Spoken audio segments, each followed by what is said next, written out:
காலையிலேருந்து நைட் வரைக்கும் ஓயாமல் இந்த வீட்டுக்காக உழைப்போம். ஆனால் நம்ம உடம்ப நம்ம பார்த்துக்கவே மாட்டோம். அந்த மாதிரி இருக்கவங்களுக்கு இந்த ஹெல்த்தியான பிரேக்ஃபாஸ்ட்டு வாரத்தில் ஒரு வாட்டி உங்கள் பிள்ளைங்களுக்கும் நீங்களும் செஞ்சு சாப்பிடுங்க. ரொம்ப ஹெல்த்தியாக இருப்பீங்க. கை கால் வலி, மூட்டு வலி எது இருந்தாலும் கண்டிப்பாக க்யூர் ஆகிடும்.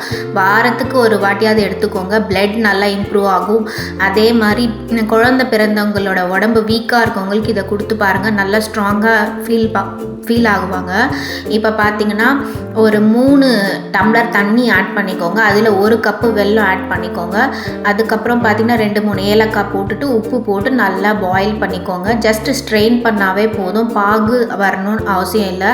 இப்போ ஒரு பேனில் பார்த்திங்கன்னா 3 டீஸ்பூன் கீ ஆட் பண்ணிக்கோங்க. அதுக்கு பதில் நீங்கள் நல்லெண்ணெய் கூட ஆட் பண்ணிக்கலாம்.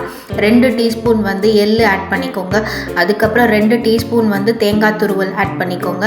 அதுக்கப்புறம் 1 கப்பு பார்த்திங்கன்னா ராகி மாவு ஆட் பண்ணிக்கோங்க. இந்த ராகி மாவை ஆட் பண்ணி நல்லா இந்த நெய்லேயே ஃப்ரை ஆகும்போது டேஸ்ட்டும் ஸ்மெல்லும் அரோமா பயங்கரமாக இருக்கும். இந்த ராகி இதுலேயே நல்லா ஃப்ரை ஆகிறதுனால நல்லா ஈஸியாக குக் ஆகிடும். குழந்தைங்களுக்கு பார்த்திங்கன்னா நம்ம சரியாக குக் பண்ணாமல் இந்த ராகி மாவை கொடுத்துட்டோம் அப்படின்னு நீங்கள் நினச்சிங்கன்னா கண்டிப்பாக கான்ஸ்டிபேஷன் வந்துடும். அப்படி இல்லைன்னா ஸ்டொமக் அப்செட் ஆகிற சான்சஸ் நிறையா இருக்குது. ஸோ 7 மினிட்ஸ் மீடியம் ஃப்ளேம்லேயே போட்டு நல்லா ஃப்ரை பண்ணிக்கோங்க.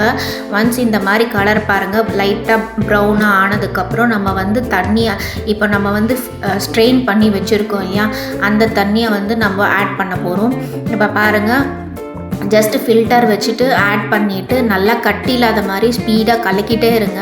அப்படி உங்களுக்கு கலக்கிறதுக்கு மொத்தமாக கஷ்டமாக இருக்குன்னா கொஞ்சம் கொஞ்சமாக அந்த வெல்லம் தண்ணியை போட்டு கலக்குனிங்கன்னா கூட ஈஸியாக இருக்கும் உங்களுக்கு கலக்கிறதுக்கு. லம்ப்ஸ் இல்லாத மாதிரி கலக்குங்க. ஃபஸ்ட்டு லம்ப்ஸ் இந்த மாதிரி தான் இருக்கும். இதுதான் ஃபஸ்ட்டு ஸ்டேஜு. அதுக்கப்புறம் சுற்றி இருக்கிற ராகி மாவு அந்த கடாயிலேருந்து ஒட்டாமல் ஸ்க்ராப் பண்ணி எடுத்துகிட்டு அது கூட பார்த்திங்கன்னா நல்லா மிக்ஸ் பண்ணிக்கோங்க. எவ்வளோக்கு எவ்வளோ மிக்ஸ் பண்ணுறீங்களோ அவ்வளோக்கு அவ்வளோ இது நல்லா டேஸ்ட்டாக இருக்கும். 15 மினிட்ஸ் மீடியம் ஃப்ளேம்லேயே வச்சு கலக்கிட்டே இருங்க. இப்போ பாருங்கள், இந்த உருண்டெல்லாம் ஆயிடுச்சு இல்லையா, லம்ப்ஸ் இல்லாத மாதிரி கலக்கணும் அப்படின்னு சொன்னால. ஒன்ஸ் லம்ப்ஸ் ஆனதுக்கப்புறம் நீங்கள் ஒரு ஸ்மாஷர் வச்சு நல்லா இந்த மாதிரி குத்தி மிக்ஸ் பண்ணிட்டீங்கன்னா நல்லா அந்த லம்ப்ஸ் எல்லாம் டிசால்வ் ஆகிடும். இது பார்த்திங்கன்னா பிளட்டு அவ்வளோ நல்லா இம்ப்ரூவ் பண்ணும். ப்ளஸ் நம்மளுக்கு போன்ஸ் ஸ்ட்ராங்காக இருக்கும். கண்டிப்பாக எங்கள் பாட்டி வாரத்துக்கு ஒரு வாட்டி இது நாங்கள் லீவுக்கு போனால் எங்கள் வீட்டில் செஞ்சு கொடுத்துருவாங்க. அவ்வளோ டேஸ்ட்டாக இருக்கும். சுட சுட சாப்பிடும்போது இன்னும் டேஸ்ட் அல்டிமேட்டாக இருக்கும். இப்போ பாருங்கள், நல்லா இந்த லம்ப்ஸே இல்லாத மாதிரி நல்லா கலக்கிக்கோங்க. இந்த எள்ளு போடுறதுனால இன்னும் கால்சியம் அதிகம். வாயில் நம்ம சாப்பிடும்போது பார்த்திங்கன்னா அங்கங்கே எள்ளு அது ஒரு மாதிரி டேஸ்ட்டாக இருக்கும். நீங்கள் கருப்பு எள்ளு போட்டால் இன்னும் ஹெல்த்தி. என்கிட்ட இல்லாததுனால நான் வெள்ளை எள்ளு ஆட் பண்ணேன். பார்த்திங்கன்னா நல்லா மிக்ஸ் பண்ணிக்கோங்க. இந்த பாருங்கள், இந்த ஸ்மாஷர் வச்சு, சப்போஸ் ஸ்மாஷர் இல்லைன்னா நீங்கள் மத்து சட்டி இருக்கும்ல, மத்து கலக்கிறது, அதை வச்சு கூட கலக்குனிங்கன்னா நல்லாயிருக்கும். நான் அகெயின் 1 டீஸ்பூன் மட்டும் நெய் ஆட் பண்ணிக்கிட்டேன். ஸோ டோட்டலாக 4 to 5 டீஸ்பூன் ஆட் பண்ணிக்கலாம். ஆட் பண்ணிவிட்டு நல்லா 15 நிமிஷம் லோ ஃப்ளேம்லேயே வச்சு மிக்ஸ் பண்ணணும். அப்போ தான் இந்த ராகி மாவு நல்லா ப்ராப்பராக குக் ஆகும்.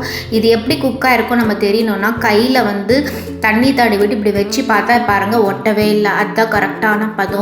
ஒரு 15 நிமிஷம் கரெக்டாக டைமர் ஃபிக்ஸ் பண்ணிக்கோங்க. நல்லா மிக்ஸ் பண்ணிவிட்டு இப்படி மாதிரி திரட்டும் போது பேன்லேருந்து அதை பாருங்கள் அழகாக இப்படி திருப்பும் போது ஒட்டாமல் வருது. இதுதான் கரெக்டான பதம். அதுக்கப்புறமா ஒரு 5 நிமிஷம் கழிச்சு இப்படி கையில் எடுத்து பார்த்திங்கன்னா நல்லா உருண்டை மாதிரி இந்த மாதிரி பால் மாதிரி வரணும். அதுக்கப்புறம் பார்த்திங்கன்னா இப்போ நான் ராகி களி செய்கிறேன்ல, அந்த கட்டலை நான் தண்ணி தடவிட்டு அது மேலே இதை போட்டு ஷேப்புக்காக இந்த மாதிரி பண்ணிக்கிட்டேன்.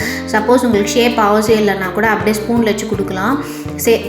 சப்போஸ் இந்த கட்டை இல்லைன்னா ஸ்டீல் பிளேட்டில் தண்ணி தடவிட்டு அதையும் இந்த மாதிரி ரோல் பண்ணி களி முத்தை மாதிரி கூட செஞ்சு வச்சுக்கலாம். இது நடுவில் குழி போட்டு நம்ம நல்லெண்ணெய் அப்படி இல்லைன்னா நெய் போட்டு சாப்பிட்டா அவ்வளோ ஹெல்த்தி. டேஸ்ட்டு கூட இது சுட சுட சாப்பிடும்போது இன்னும் டேஸ்டியாக இருக்கும். இது ஃப்ரிட்ஜில் வச்சு கூட ஒரு 3 நாள் வரைக்கும் சாப்பிடலாம். ஒன்றும் பிரச்சனை இல்லை. எப்போ வேணுமோ அப்போ மட்டும் கொஞ்சமாக எடுத்துகிட்டு முன்னாடியே கொஞ்சம் லைட்டாக ஹீட் பண்ணிக்கோங்க. ஹீட் பண்ணிவிட்டு சாப்பிடும்போது டேஸ்ட் நல்லாயிருக்கும். பட் ஆன வரைக்கும் ஃப்ரெஷ்ஷாக செஞ்சு சாப்பிடுங்க. அதுதான் உடம்புக்கு ரொம்ப ஹெல்த்தி. இப்போ நடுவில் பார்த்திங்கன்னா ஒரு குழி மாதிரி ஆட் பண்ணிக்கிட்டேன். இதில் நான் தேங்காய் துருவலும் 1 டீஸ்பூன் நெய்யும் மட்டும் ஆட் பண்ணிவிட்டு அதுக்கப்புறம் பார்த்திங்கன்னா இதை அப்படியே ஸ்பூன் வச்சு சாப்பிட்டா செம்ம டேஸ்ட்டாக இருக்கும். கண்டிப்பாக மார்னிங் பிரேக்ஃபாஸ்ட்டுக்கு இந்த மாதிரி செஞ்சு கொடுத்து அசத்துங்க. வாயில் வச்சோன்னே நாக்கில் கரையிற மாதிரி சூப்பராக இருக்கும். பிடிச்சிருந்தா லைக்கை தட்டுங்க, சப்ஸ்கிரைப் பண்ணிக்கோங்க.